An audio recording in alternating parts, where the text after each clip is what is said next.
जो हमारे पूर्ववर्ती महापुरुष रहे हैं, उन्होंने जो कुछ किया उसका सम्मान उनको मिल रहा है, मिला है और अनवरत मिलता रहेगा। लेकिन जो हम लोग कर रहे हैं उसकी सजा जरूर हमारे महापुरुष भुगत रहे हैं, क्योंकि हम लोग करते कुछ नहीं है। और ये आपको बात हमारी बहुत कड़वी लगेगी, कि बहुत कड़वी बात आपको लगेगी तो लगे, हमें कोई फर्क नहीं पड़ता है। अगर बगैर किए हुए कुछ मिलता है तो वो होती है भीख। तो अगर आपको भीख चाहिए तो कहीं भी कटोरा लेके खड़े हो जाओ। नमस्कार, आप देख रहे हैं लोधी एक्टिविस्ट और मैं हूं श्याम सिंह लोधी राजपूत। साथियों, आपने देखा होगा कि शायद हमने फेसबुक और यूट्यूब, इंस्टाग्राम पर एक पोस्ट की है कि लोधी राजपूत समाज ने सदैव स्वयं को देश और धर्म पर निछावर किया है, बलिदान किया है। तो साथियों, कुछ लोग सहमति में कह रहे हैं हाँ भाई बिल्कुल किया है, राइट्स है, ये है वो है। कुछ लोग कह रहे हैं कि लोधी धार्मिक कट्टर है, इसीलिए अखंड और पाखंड में व्यस्त है, इसीलिए इसका सर्वनाश हो गया। कोई कह रहा भैया इसका इसीलिए इसको कोई विकास नहीं हुआ। कोई कह रहा कि कुछ मिला क्या है, इतना कुछ करने के बाद लोधी राजपूत को मिला क्या है।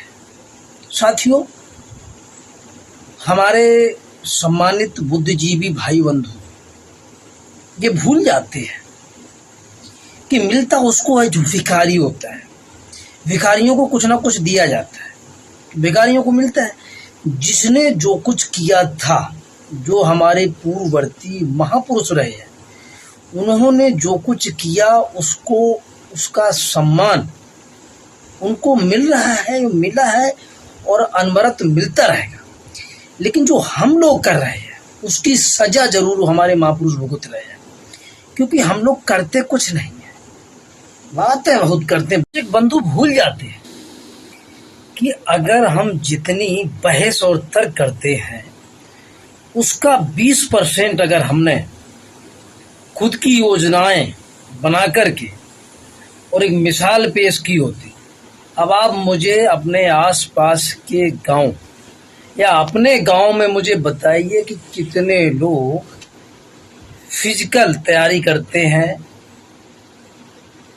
पढ़ाई लिखाई करने के बाद कितने लोग डिग्री ले रहे हैं, कितने प्रोफेसर बनने की तैयारी कर रहे हैं, कितने पुलिस में जाने की तैयारी कर रहे हैं, कितनी पीएचडी कर रहे हैं, कितने कवि हैं, कितने इतिहासकार हैं, कितने रंगकर्मी हैं, कितने नाटककार हैं।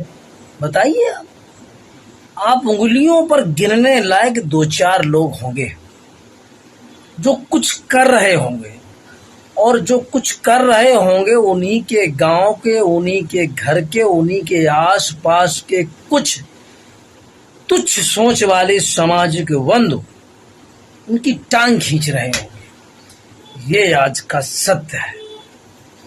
अरे जिन्होंने किया, बाबूजी का नाम आता है, बाबूजी ने जो किया, बाबूजी को पद्मश्री मिला भाई। अरे आप ले लो कोई भी अवार्ड। महारानी वीरांगनावंती बाई जी ने जो कुछ किया उसके लिए हम लोग ऋणी हैं, पूरा देश ऋणी। और हम लोग जो कुछ कर रहे हैं वो सही नहीं कर रहे हैं।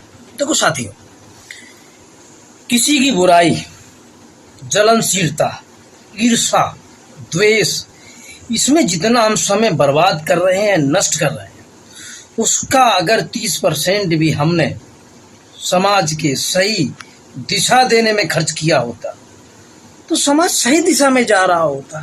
तो हम लोग क्या करते हैं, अपने ही लोगों की टांग खींचते हैं। कितने लोग ठाकुर दरियाव सिंह लोधी जी को जानते हैं, मानते हैं और उनके जीवन को, अपने आदर्श, उनके आदर्शों को अपने जीवन में उतारते हैं। कितने लोग महाराजा हृदय शाह को जानते हैं, उनके आदर्श, ठाकुर किशोर सिंह लोधी, ठाकुर गुलाब सिंह लोधी, अमर शहीद गुलाब सिंह लोधी, विद्युलता लोधा, मालती बाई लोधी, सरस्वती बाई लोधी, सबलपुर के 8 लोधी राजपूत क्षत्रिय जिन्होंने हंसते हंसते फांसी पे चढ़ गए थे देश की आज़ादी, अखंडता के लिए।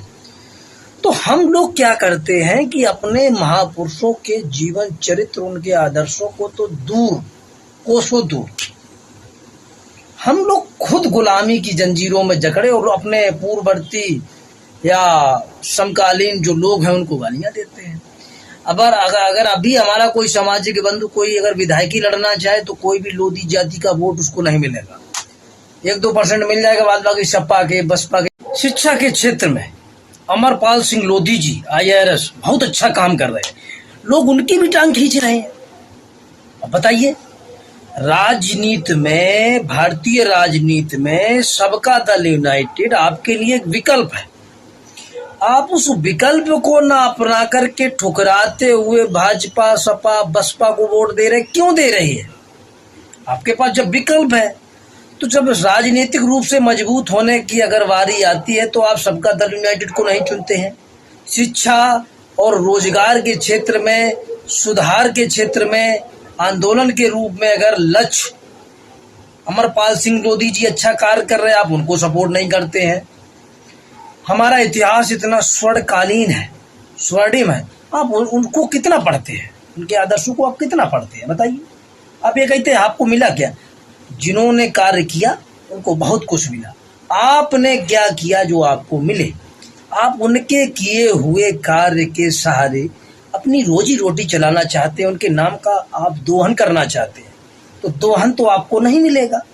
आप खुद कुछ करिए, तब आपको पद्मश्री और जनश्री ये आपको मिले। तो साथियों, ईर्ष्या द्वेष समाज की सबसे पहली सीढ़ी है, और जब तक ईर्ष्या द्वेष चलन रहेगा, इस समाज निरंतर गर्त में जाता रहेगा, इसको कोई रोक नहीं सकता है।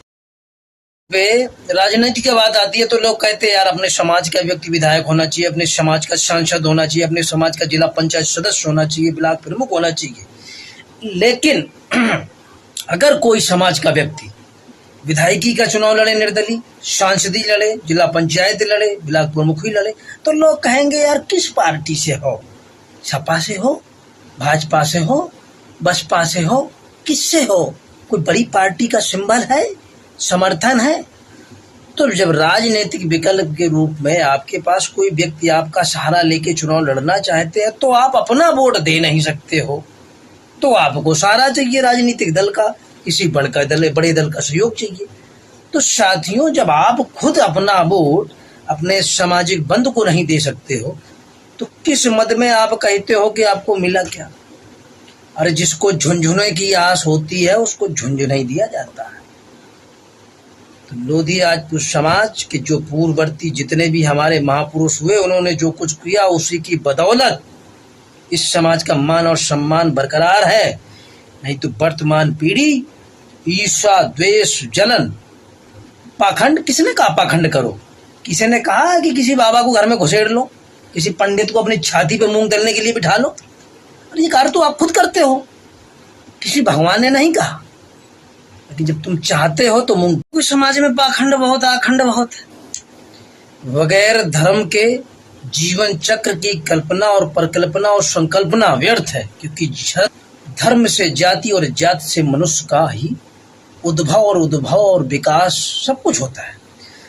तो आप एक बात बताइए, जैसे आपके गांव गली में कहीं भागवत होती है, तो हमारे लोधी राजपूत समाज में बहुत लोग हैं जो कथा भागवत कहते हैं, अच्छी अच्छी कहने वाले लोग हैं।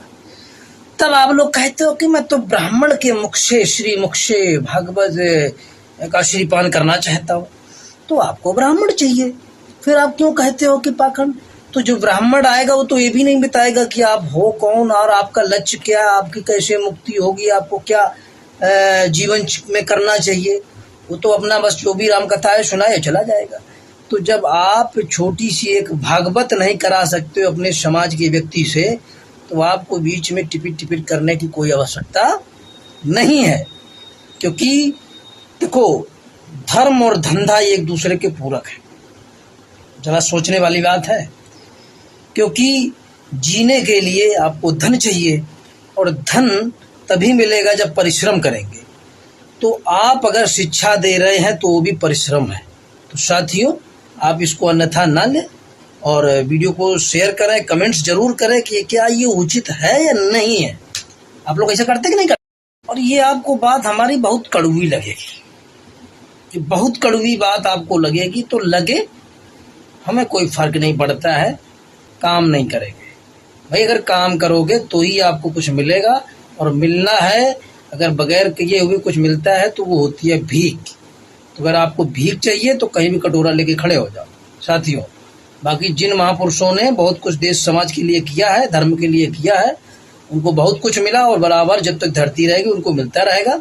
और हम लोग बकचोदी करने वाले लोग जितने हैं, जब तक कुछ करेंगे नहीं, कुछ नहीं मिलेगा, भीख मिलेगी। साथियों, नेम और फेम बनाने के लिए आपको धरातल पे कार्य करना होगा। किसी भी गांव के, लोधी के गांव में चले जाओ, न तो पढ़ाई लिखाई करने वाला कोई है, न कोई कुछ। तो ये दुनिया की जितनी जातियां, अहिर, कोरी और गड़रिया, पासी और ब्राह्मण है, ये लोग मेहनत करते हैं, पढ़ते हैं, तो सरकारी अधिकारी कर्मचारी बन रहे हैं। लोधियों को कुछ करना है नहीं। किसी गांव में जाओ, आपको कोई तैयारी करता नहीं मिलेगा, कोई पढ़ाई लिखाई करता हुआ नहीं मिलेगा। ये बात हमारे ऊपर भी लागू होती है, ऐसा कि नहीं कि हम आप लोगों के लिए कही रहे, हम पर भी लागू होती है। तो साथियों, वीडियो कैसा लगा कमेंट्स करें, शेयर करें और इंस्टाग्राम पे फॉलो करें।